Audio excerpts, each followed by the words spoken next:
합니다. 다시 잠깐 기도하고 말씀 생각하십시다. 하나님 아버지, 우리의 기도와 찬양을 받으시는 주님, 이 시간 말씀을 주셔서 이 무익한 종에게 하나님의 귀한 진리의 말씀을 조금 해석하며 증거할 힘을 주시고 지혜를 주시고 입을 열어 하나님의 말씀을 전하는 도구가 되게 하여 주시고, 하나님의 영, 진리의 영께서 우리 가운데 계시고 이 미천한 종의 심령 가운데 계시고 모든 회중들 가운데 한 심령 한 심령 주의 이름을 부르는 자들 속에 계시고 또 이 모임 가운데 역사하심을 아오니, 주께서 말씀하여 주시고 말씀을 바르게 전할 수 있는 힘을 주시고 또 인간의 연약함과 부족함을 감추시고 그것이 드러나지 않게 하시고 오직 하나님의 말씀만 바르게 해석되고 증거되고 들려지게 하여 주시기를 원하옵고 예수님의 이름으로 기도하옵나이다. 아멘. 아멘. 에베소서 6장 1절부터 9절 말씀 제목대로 자녀들과 부모들 그리고 종들과 주인들의 의무, 많은 내용입니다. 네 가지의 적어도 내용이 들어 있습니다. 1절 보십시다. 자녀들아, 너희 부모를 주 안에서 순종하라. 이는 원문에 이는 이것이 옳으니라, 옳음이니라, 옳기 때문이라, 이것이 옳음이니라. 자녀들의 의무죠. 자녀들의 의무. 자녀들은 그들의 부모를 주 안에서 순종해야 한다. 그렇게 가르쳐 줬습니다. 이것이 옳은 일이기 때문에 그렇다. 그것은 십계명에, 우리가 잘 아는 십계명의 제5계명, 십계명 중에서 처음 네 가지는 하나님께 대한 계명이죠. 하나님만 섬기고 우상 섬기지 말고 하나님의 이름 함부로 부르지 말고 안식일 잘 지키고 하나님에 대한 것. 그 다음에 6가지는 인간관계에 관한 계명인데 그 중에 첫 번째가 부모 공경. 인간관계의 계명 중에 부모 공경. 우리가 그 유교에서는 효경이라고 하는 그런 책이 있는데 거기에 보면 모든 인간 윤리의 근본은 효다, 그렇게 가르쳤어요. 그것이 우리 하나님이 없는, 유교는 하나님 없는 그런 종교와 같지만은 천 개념은 거기도 있는 것 같긴 하나, 그러나 이제 인간 윤리에 대한 것이 주지만은 그러나 효를 중요하게 여긴 것은 잘 본 것 같이 보입니다. 성경에 하나님이 주신 십계명에 지금 인간관계 6계명 중에 첫 번째가 부모 공경에 관한 것입니다. 그리고 살인, 간음, 도적질, 거짓말, 그리고 탐심에 대한 계명들을 하나님이 주신 것이죠. 그럼 제5계명, 지금 부모 공경의 계명에 담긴 하나님의 뜻이 부모 순종, 부모를 공경, 부모님을 공경하고, 그러면 공경하면 그 말에 대해서 좀 순종하겠죠. 부모를 무시하면 말도 불순종할 것이고요. 주 안에서 순종하라는 말씀은 자녀가 부모에게 순종해야 할 근거를 보입니다. 왜 내가 순종해야 돼요? 부모님의 말을 불순종하면 안 돼요? 왜 순종해야 되는데요? 질문하면 하나님께서 명령하셨다. 주님께서 명령하셨다. 우리의 주인이 되시는, 우리의 하나님이 되시는 주께서 명령하셨다. 주 안에서 우리가 주님 안에 있다면 우리가 주님을 인정하고 하나님을 주님으로 인정하고 하나님을 믿고 하나님의 백성이라고 하나님께 소망을 두고 이 허무한 세상 속에서 세상의 모든 것은 다 낡고 썩고 쇠해지지만은 하나님께서는 영원하신 하나님, 영생의 하나님, 영생을 주시는 하나님인 것을 믿고 영생을 소망한다면, 우리가 주 안에 거한다면 주의 뜻대로 해야겠죠. 주 안에서 주님께서 명령하신 계명을 십계명 지키고 그 가운데 인간관계의 계명 첫 번째인 부모 공경의 계명 지켜야 되겠다는 것이죠. 주 안에서 순종하라. 주 안에서 순종하라는 말씀은 또한 순종의 한계도 보인다고 말할 수 있습니다. 주 안에서 부모 공경이, 부모의 순종이 때때로 하나님의 명령과 충돌하면 어떻게 할까요? 그런 질문을 한다면 그것은 부모님의 명령도 귀하지만은 하나님의 명령은 더 큰 명령이니까, 그것은 더 높은 명령이니까, 하나님은 하늘에 계신 부모님과 같은 하나님 아버지시니까, 하늘에 계신 아버지시니까 하나님의 명령을 지켜야겠습니다. 그러면 부득이 부모의 명령을 거기에서는 어길 수밖에 없다. 그 원리를 보인다. 그러면은 부모 공경, 부모 순종의 한계를 보이기도 한다고 말할 수 있습니다. 2절 보십시다. 내 아버지와 어머니를 공경하라.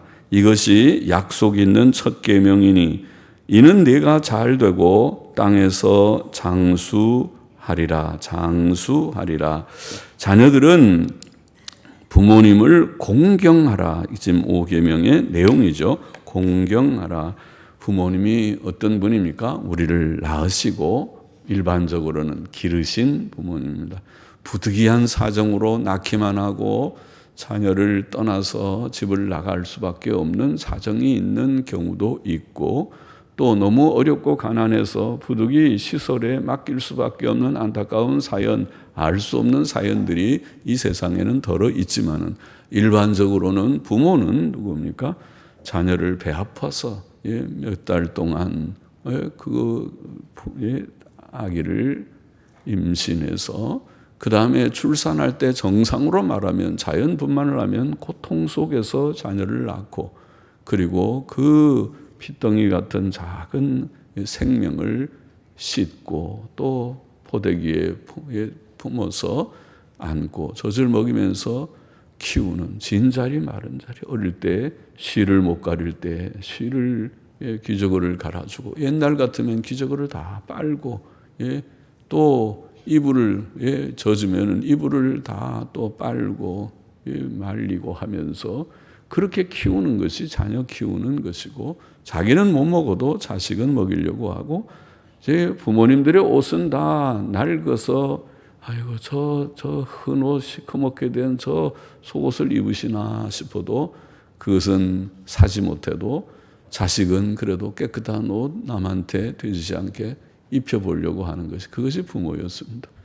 그렇게 낳아서 키운 그 부모님인 줄을 인식하고, 자녀가 인식하고 고맙게 생각하고, 우리 엄마 아빠 참 고생했는데 내가 공경해야지, 내가 그래도 그분들을 존중해야지. 이 세상에 많은 사람들이 있지만은 자식으로서 내가 부모는 공경하는 거에 마땅하지, 이렇게 깨달아져야 된다는 것이죠. 그래서 부모 공경하고, 공경하기 때문에 순종하고 그렇게 해야 된다. 부모를 공경하라. 내 아버지 어머니를 공경하라. 이것이, 그런데 하나님께서 이 계명을 주시면서 이상하게도 다른 계명은 살인하지 말라, 간음하지 말라, 도둑질하지 말라, 딱 그렇게만 되어 있는데 부모 공경은 중요해서 그렇죠. 부모를 공경하라. 그리하면 하고 무슨 약속을 하나 걸어놨어요. 그러니까 이 약속 보고라도 지키라는 뜻이죠. 약속에 흥미가 있으면 지키라는 거죠. 참 중요하기도 하고, 우리의 연약하니까 우리가 오직 부모 공경을 잘 안 할 걸 예상하셨는지, 부모를 공경하라. 그리하면 뭐라고 약속했습니까? 그리하면 내가 내게 준 땅에서 내 생명이 길리라. 출애굽기 20장 12절 아까 우리 읽은 교동문에 나와 있었지만은 생각 없이 읽었을지 몰라도 다시 보면, 그리하면 내가 내게 준 땅에서 내 생명이 길리라. 하나님이 주신 땅에서 생명이 긴 거는 복되다는 거죠. 생명이 단명하지 않고 장수하는 것도 복이잖아요. 장수하되 몸이 아파서 오래 사는 것은 복이 아니지만 건강하게 오래 사는, 건강하게 죽을 때까지 건강하게 있다가 죽을 때 돼서 아이고 자고 나니까 돌아갔었네요, 이렇게 하면 제 최상이겠죠. 그렇지 않아도 저번 병원에 있는데 그렇게 많이 고통하지 않고 갔었네요, 이번에도 우리가 그 한 번 세상 뜨실 때 그렇게 하더라고요. 그 방에 있는 그 호스피스 병동에 방에 있는 간병한 아주머니, 저 분은 그렇게 많이 고통을 안 당하는데 가셨군요. 그렇게 얘기한다고 그러더라고요. 고통을 남보다 어떤 이들은 막 고통 가운데 너무 몰핀 마지막 진통제를 맞아도 견디지 못하고 고통스럽게 가는 분들도 들어있는데, 그래도 고통이 없지는 않겠지만은 그래도 고통이 다른 이들에 비해서 많지 간다면 그것이 큰 하나님의 은혜와 복이 아닌가 싶습니다. 그래서 내 생명이 길리라, 건강하게 긴다. 하나님께서는 부모를 공경하고 순종하는 자녀들에게 복을 약속을 하나 걸어놨어요. 걸어놓고 내가 잘하면 내가 복을 주마. 그러니까 그 복의 흥미를 느껴서라도 잘하라는 뜻이 거기 있겠죠. 그 복은 현세와 내세의 그런 복입니다. 그래서 잘 되는, 네가 잘 되고 땅에서 장수하리라. 잘 되는 거는 복이잖아요. 땅 위에서 우리가 잘 되기를 원하지 못 되기를 원하는 사람 아무도 없을 거예요. 못 되기를 원하면은 뭐 대충 살죠. 그러나 열심히 공부하고 열심히 일하고 또 하는 것은 다 그래도 좋은 가정을 세워보고, 인간이 뭔지 이렇게 수고로운 어릴 때부터 커서 고생 수고 쉬지 않고 일하면서 결국은 또 가정을 이루고 자녀 낳고 또 키우다 보면 어느 날 자기도 다 나이가 들어서 애들이 다 크면은 그들이 또 시집 장가 갈 때 되면 할아버지 할머니 얘기를 듣고 어느 날은 또 늙어 죽고, 이 인생의 쳇바퀴 돌듯이 그렇게 흘러가는 것이 인생의 과정이 아닌가요? 그런데 이 가운데서 그래도 잘 되고, 그 고생서, 수고는 피할 수 없지만은 고생 속에서 그래도 건강하게 잘 되게 그렇게 지나는 것이 복이지요. 구약에서 효도 잘하고 복받은 사람들이 들어있는데, 특별히 룻기라고 하는 성경은 효도에 대한 교훈이 돋보이는 성경이죠. 거기에 룻이라는 모압 여자, 이방 여자이지만은 그러나 유대인 가정에 결혼해서 들어와서 그 남편이 일찍 죽고, 그리고 시어머니하고만 다시 고향으로 돌아와 유대 땅에 돌아와 살게 된 이야기죠. 정말 참 두 과부예요. 그 시어머니도 과부가 됐고 그 며느리도 과부가 됐고, 그런 두 여인이 이렇게 생활하는 얘기가 룻기라고 하는 성경의 한 내용인데, 그런데 이 룻은 착한 여자였어요. 모압 여자, 이방 여자였지만은 이 나옴이라는 이 시어머니를 만나고 하나님을 알고 이스라엘 하나님 여호와를 알고, 나도 하나님 섬겨야겠다. 나도 저 시어머니가 섬기는 하나님이 참 하나님인 것 같으니까 나도 섬기겠다. 결심을 굳게 하고, 돌아가라. 이제 너희는 빨리, 아직도 나이도 있고 한데 가서 제가해갖고 잘 살아야지. 나랑 이제 유대 땅에 가봐야 너희가 고생만 한다. 안 돼. 빨리 가라. 그렇게 해도 끝까지 나는 안 갑니다. 시어머니랑 죽어도 같이 죽는다고 그렇게 결심하고 따라왔어요. 그런데 룻기 3장 5절에 보면 그는 시어머니에게 이런 고백을 했다고 기록되어 있습니다. 어머니의 말씀대로 내가 다 행하리이다. 어머니가 무엇을 이렇게 지시하는, 어머니가 무슨 얘기하는 것에 대해서 내가 그대로 행하겠습니다. 이것이 룻의 그런 심정이었습니다. 룻은 그 심정, 그 어머니의 믿음, 자기의 믿음, 어머니를 자기의 어머니, 사실 시어머니인데, 시어머니는 뭐 남편 죽고 나면은 끝낼 수도 있어 보이는데 그렇게도 하기도 하잖아요. 그런데 그 시어머니를 끝까지 모시는 그런 하나의 스토리지, 그 이야기입니다. 그래서 이 룻이 나중에 어떻게 됐나요? 룻이 그 시어머니 말대로 자기의 가정을 구속할 그런 인물, 보아스라고 하는 나이 든 사람하고 결혼해서 그 가정을 회복하게 하는 이야기지요. 그 구속자라고 하는 진리도 거기에 있는 이야기죠, 룻기가. 그런데 여하튼 이 룻이 보아스와 결혼해서 거기에서 오벳이라고 하는 아들을 낳게 되고, 그 오벳이 누구냐? 오벳이 다윗의 할아버지입니다. 다윗의 아버지 이새의 아버지가 오벳이거든요. 그러면 이 룻은 바로 메시아의 족보에 올라가는 마태복음 1장에 그 이름이 많은 이 세상에 수없이 많은 사람들이 있지만은 성경책에 기록되는 성경에 룻을 통해서 오벳을 낳았다.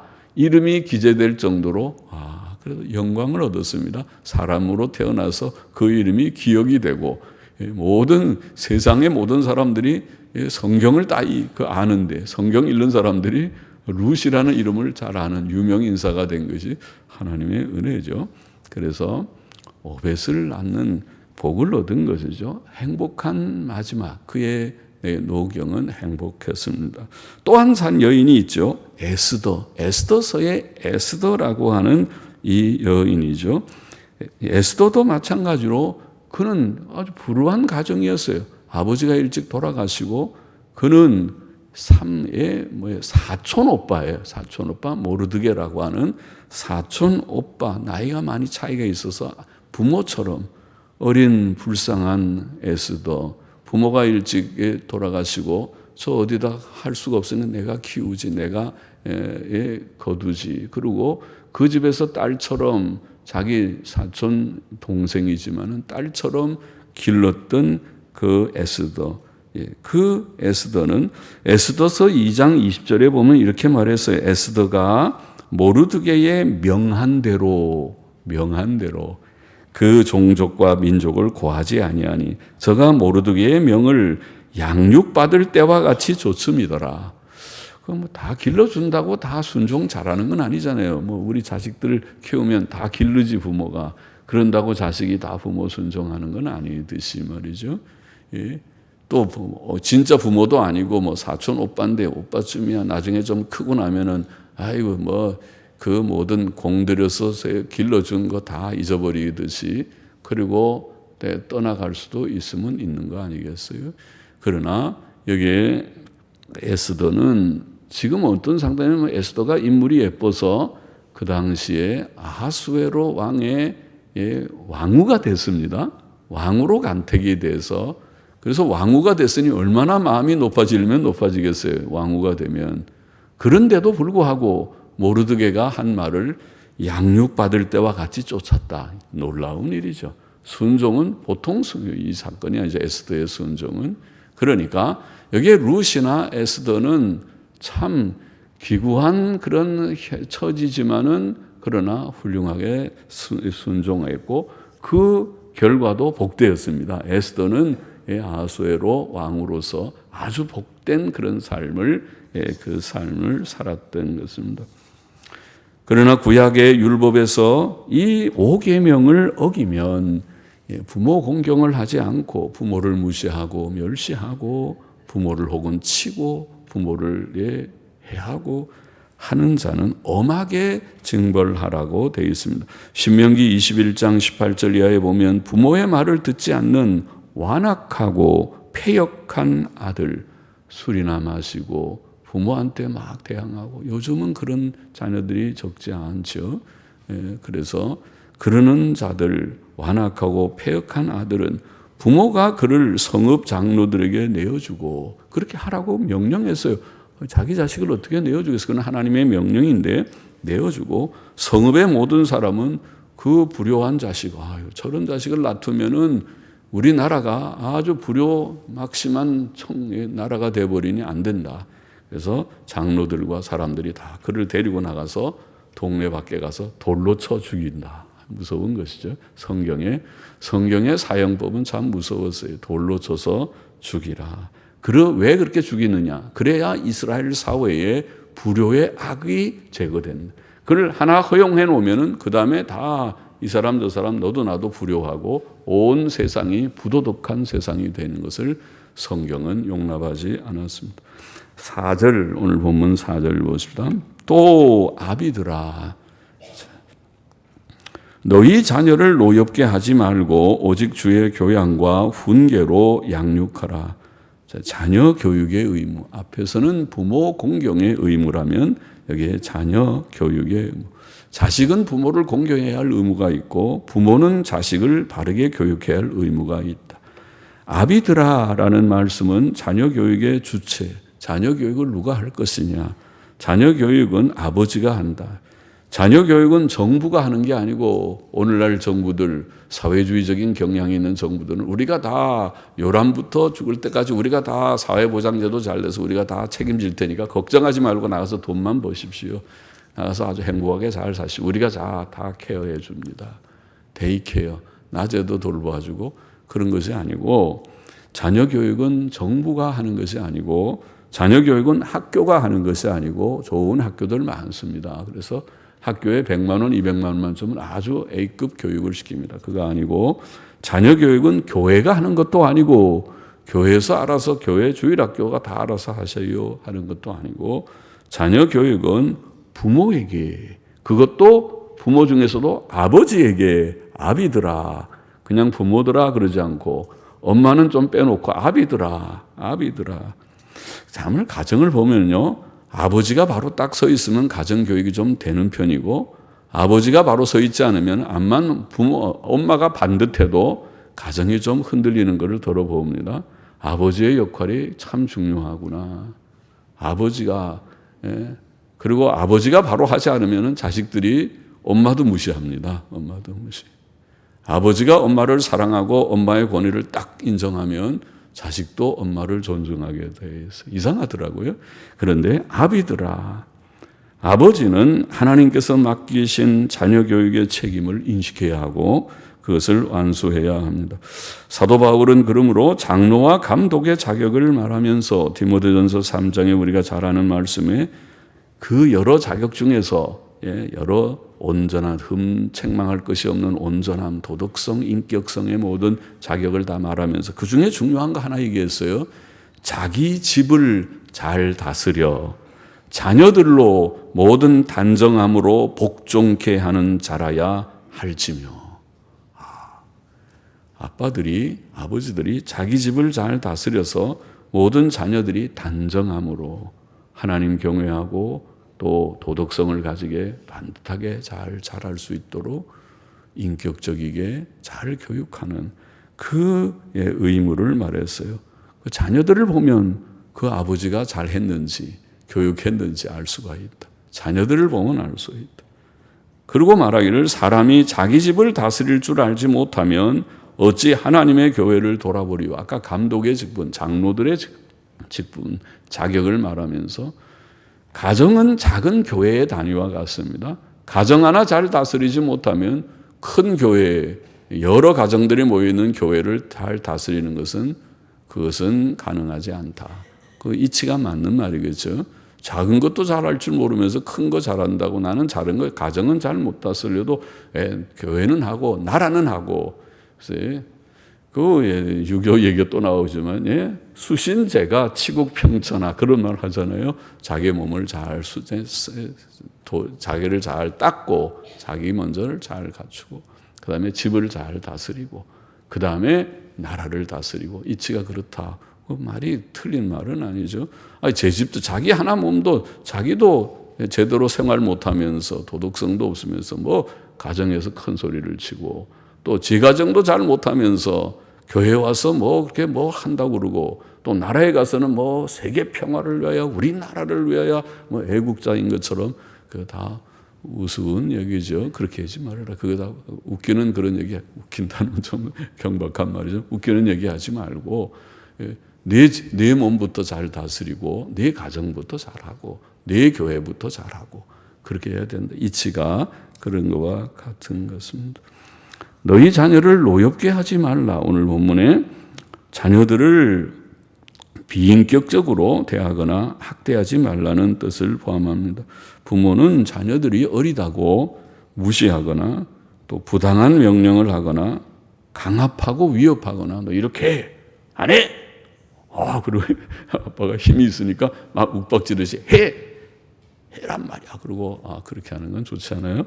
그리고 어떤 구타도 하고 그러면은 자녀 교육은 그거는 오히려 마이너스입니다. 반대로 가는 것입니다. 자녀들은 그 앞에서는 힘이 없으니까 굴복을 할지 몰라도 뒤에 가서는 욕하고 기회만 있으면 이제 뛰쳐나가려고 하고 성격이 완전히 성격을 바로 교육을 바로 하라는 거지. 성격을 빗나가게 하는 건 교육이 아니잖아요. 교육을 망치는 거죠. 교육은 그 아이로 하여금 깨닫게 해서 내가 이렇게 해야 되겠구나. 엄마 아빠가 말하는 말씀이 옳고 그 본이 옳고 내가 이렇게 생각이 되게 가게 그게 교육이지. 그와 정반대로 앞에서는 할 수 없이 예예 그 눈치를 보고 뒤에 가서는 욕하고 아이 나는 이제 아이고 저 못 살겠다. 이렇게 되면 그건 교육이 반대가 되는 거지. 그건 교육이 아니라는 말이죠. 그렇게 하지 말아라. 부모는 자녀를 노엽게 하지 말아라. 그러니까 자기 성질 부리면 안 되겠습니다. 그것은 오히려 빗나가게 하고 또 혹은 이중적인 인격을 만들어서 그 앞에서는 착한 척하고 뒤에 가서는 엉뚱한 짓하고 그럴 수 있겠습니다. 주의 교양과 훈계로 양육하라는 것은 자녀 교육의 방법을 말하는 것입니다. 교양이라고 하는 파이데이아라는 말은 교육, 훈련, 징계 이런 포괄적인 의미를 가지는 교육에 대한 일반적인 단어이고 여기에 훈계라고 번역한 말은 말 그대로 훈계, 권면, 경고 좀 엄한 그런 교훈을 가지는 뜻을 가집니다.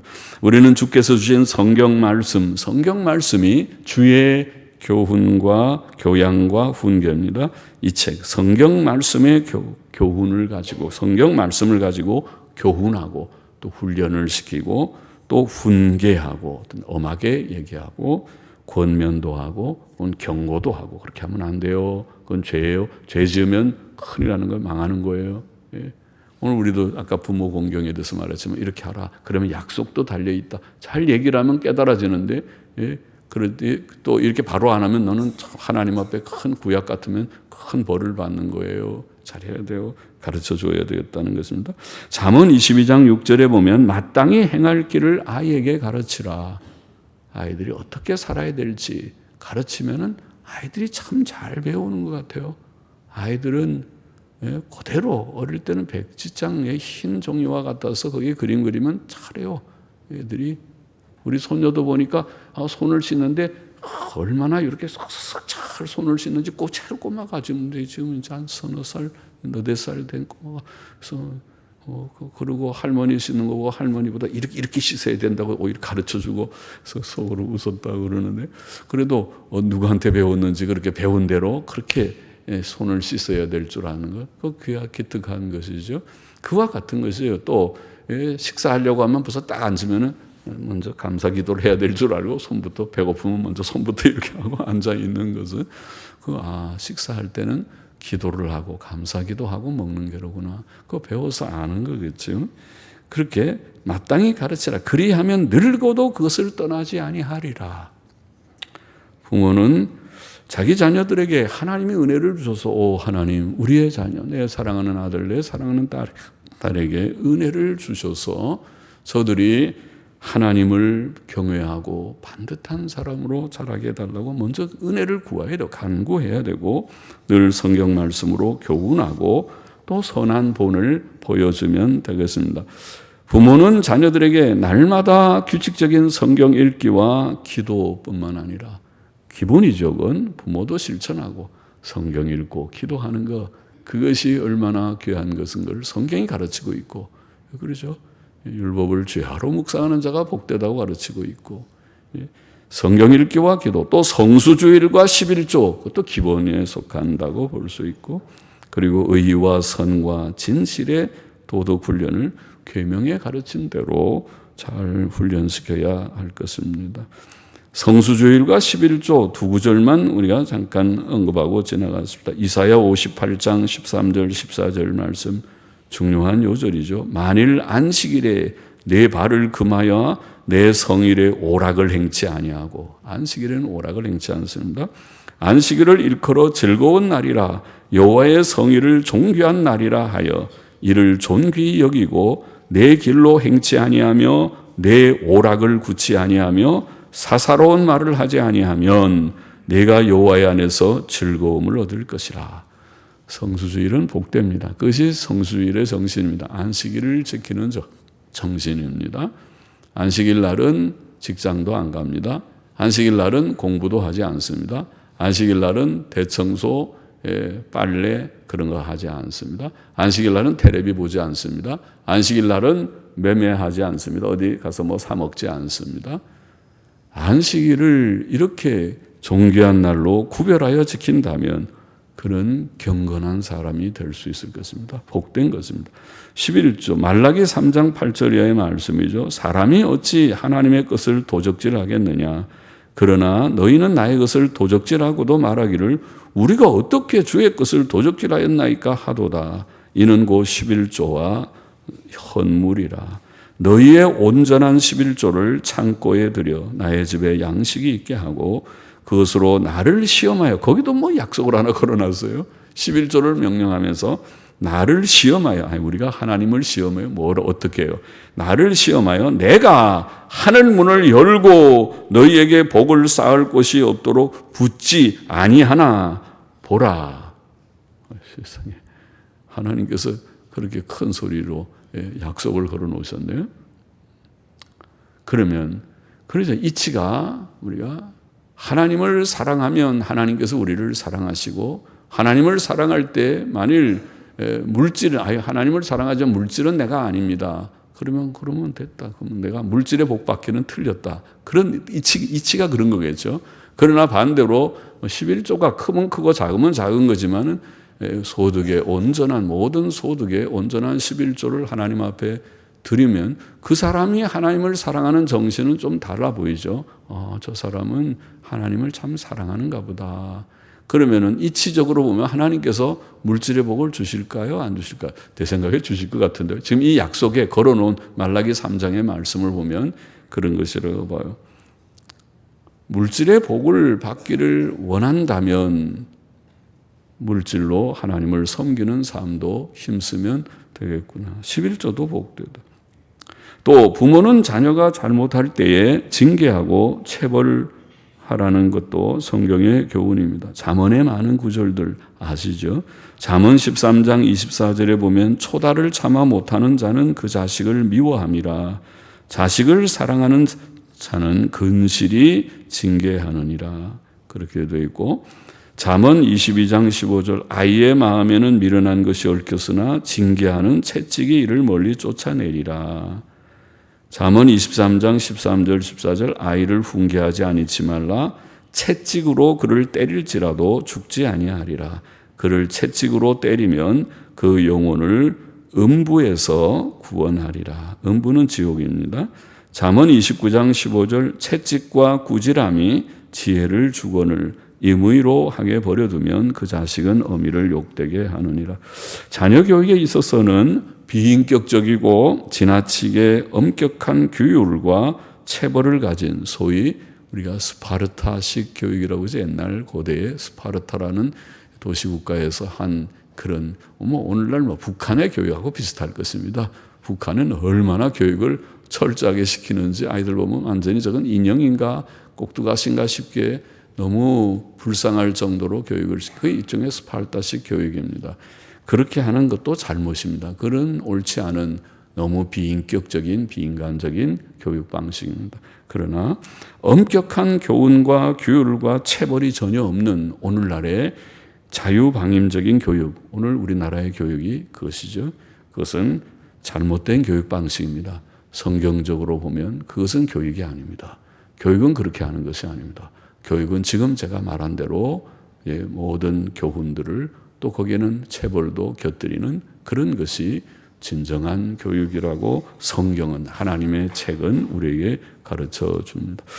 자, 좀 시간이 갔지만 마저 좀 보십시다. 5절 종들아 두려워하고 떨며 성실한 마음으로, 성실한 마음이라는 단어는 마음의 단순함이라는 단어인데 단순함으로 육체의 상전에게 순종하기를 그리스도께 하듯하여 눈가림만 하여 사람을 기쁘게 하는 자처럼 하지 말고 그리스도의 종들처럼 마음으로 하나님의 뜻을 행하여 단 마음으로 섬기기를 주께 하듯 하고 사람들에게 하듯 하지 말라.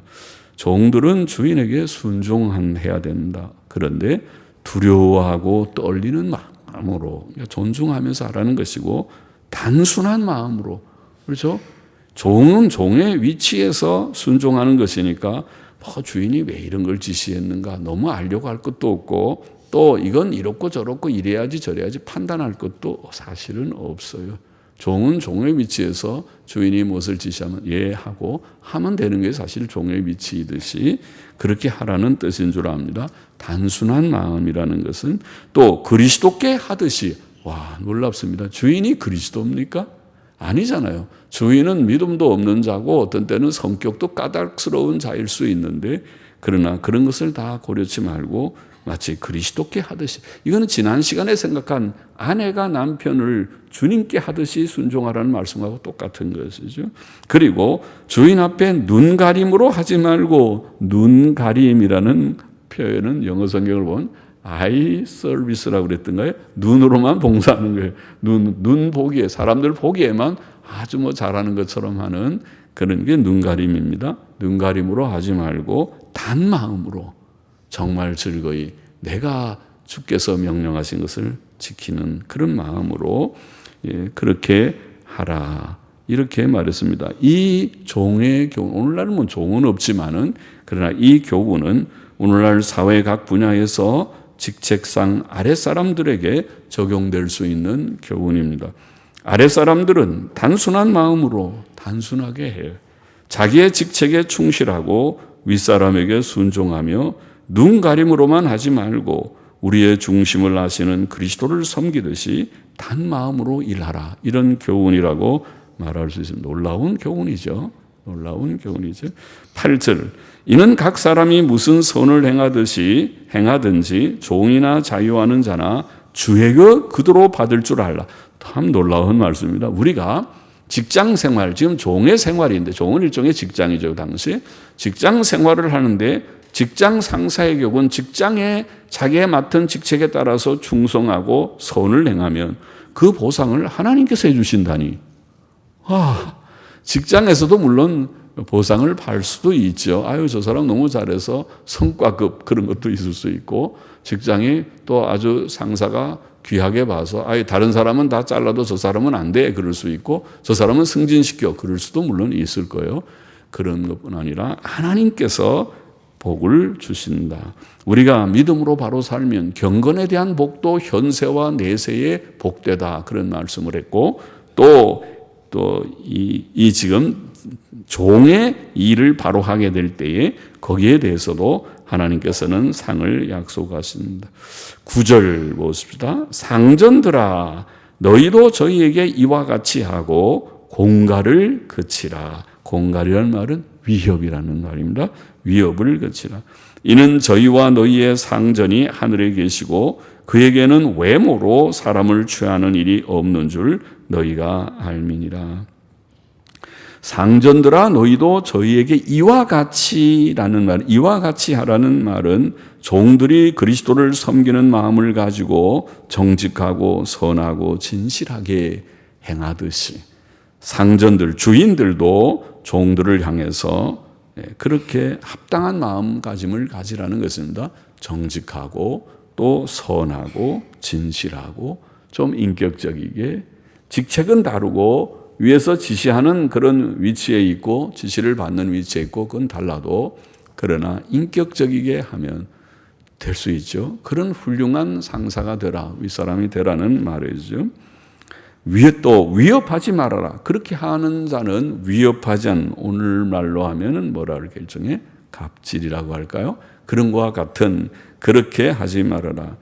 물론 주인으로서 종에게 정당한 책망과 경고를 할 수 있어요. 그럼 아랫사람은 그 책망과 경고를 또 받을 수 있는 마음 준비를 해야 돼요. 그 마음 그렇게 받지 못하는 사람은 그 사람은 아랫사람의 자격이 또 없어요. 그런 사람은 일반 직장 같으면 금방 잘려버려요. 그런 사람은 그러니까 위에서 무슨 책망을 하면 그것을 또 듣고 받을 수 있는 정도의 인격성을 가져야 사회생활을 하고 조직생활을 하고 다 할 수 있지요. 그러나 이제 여기에 정당한 책망과 경고가 아닌 부당하고 무리하고 비인격적인 책망이나 위협을 해서는 안 된다는 그런 뜻이죠. 그리고 그 이유, 그렇게 하면 안 되는 이유는 그들보다 더 높은 주인이 하늘에 계시기 때문이다. 그 주인은 누굽니까? 하나님이시죠. 하나님께서 하늘에서 다 보고 계시는데 자기만 높은 주인이 아니라 자기보다 더 높은 주인이 하늘에 계신데 그 하나님을 생각하고 그렇게 정당하게 해야지 종 앞에서 너무 부당하게 교만하고 무리하고 부당한 말과 행동을 해서는 안 된다는 뜻입니다. 오늘 말씀 속에서 우리가 4가지의 주제가 다 들어와 있어요. 다시 한번 정리해 보십시다. 첫째로 자녀의 의무는 주 안에서 부모에게 공경하라. 부모를 공경하고 순종하라. 그렇게 말씀했습니다. 이것이 하나님의 뜻이고 이것이 옳은 일이다. 또 거기에는 약속을 걸어놨다고 그랬습니다. 이렇게 하면 하나님께서 너희가 이 땅에서 잘 되고 장수하리라. 그것도 복이죠. 부모 공경을 잘하고 부모 순종을 잘하는 효성이 있는 효도하는 자녀들은 하나님께서 복을 주셔서 이 땅의 삶이 복되고 가정도 복되고 직장도 복되고 또 몸의 건강도 상당히 있는 복을 누리고 복을 다 누리기를 원합니다. 우리가 복되게 살다가 가기를 원합니다. 복은 하나님이 주시는데 만복의 근원은 하나님이신데 하나님의 말씀대로 하면 복될 것이다. 그런데 그 말씀 중에 중요한 약속을 걸어놓은 10계명 중에서 특별히 약속이 걸려있는 것이 5계명 부모 공경의 법이다. 둘째, 부모 특히 아버지들은 자녀들을 주의 교양과 훈계로 양육하라는 그런 의무를 여기에 교훈했습니다. 자녀 교육은 부모에게 맡겨진 것이다. 학교나 정부나 심지어 교회도 아니고 부모, 그것도 아버지들의 책임이다. 명심하고 성경의 교훈과 훈계와 징계와 경건한 본으로 자녀들을 경건하고 도덕적이게 양육해야 된다. 셋째, 종들은 주인을 순종하라. 주인들에게 순종하라. 두렵고 떨림으로 또 단순한 마음으로. 종이 자기 위치를 벗어나서 뭐 이것저것 참견하고 별걸 다 판단하고 그거 아니죠. 당신은 당신 위치를 지키라. 그 말이죠. 그래서 두렵고 떨림으로 단순한 마음으로 또 그리스도를 섬기는 마음으로 눈가림으로 하지 말고 단 마음으로. 자, 아랫사람이 그렇게 하면 오늘날 직장에 우리가 관계에서 보면 그런 직장인은 아마 가장 사랑을 받을 것입니다. 그런 직장인은 얼마 안 가서 분명히 승진할 것입니다. 발탁을 할 것입니다. 윗사람들이 볼 때에는 그렇게 우리 조직을 위해서 우리 이 회사를 위해서 그렇게 자기 일처럼 뛰어줄 사람이 세상에 어디 있습니까? 그렇게 할 사람이 어디 있습니까? 그런데 저자가 저렇게 하니 저 사람은 참 특이한 인물이다. 그리고 좋아할 것입니다. 성경은 벌써 2000년 전에 종들에게 비록 노예 제도가 있는 그 시대에 종들에게 이런 고상한 덕을 교훈하고 또 반면에 넷째로 주인에게는 종들을 위협하지 말고 공정하고 선하고 진실하게 인격적이게 그들을 대하라. 그러면 좋죠. 진짜 좋은 것이죠. 그러면은 어떤 조직이든지 오늘날 만일 직장도 그렇게 윗사람들이 아랫사람들을 배려하고 인격적이게 늘 하고 말도 함부로 하지 않고 갑질하지 않고 그리고 아랫사람은 또 자기에게 맡겨진 직분을 열심히 하고 그러면 얼마나 조직이 발전하고 직장이 발전하겠습니까? 직장에 성과가 나겠죠. 그렇지 않고 일을 시켜놓으면 매일 눈치나 보고 앞에서는 하는 듯하고 보면은 진척이 없고 그러면은 모든 게 이게 능률이 떨어져서 다 망하는 거죠. 그러면 직장도 망하고 결국 자기도 잘리고 나중에 다 폐업하고 그렇게 되죠. 왜 그렇게 삽니까? 자기도 살고 직장도 살고 요즘 말로 윈윈하는 그렇게 다 잘 되는 그런 도덕을 성경이 교훈하고 있는 것이 아닙니까?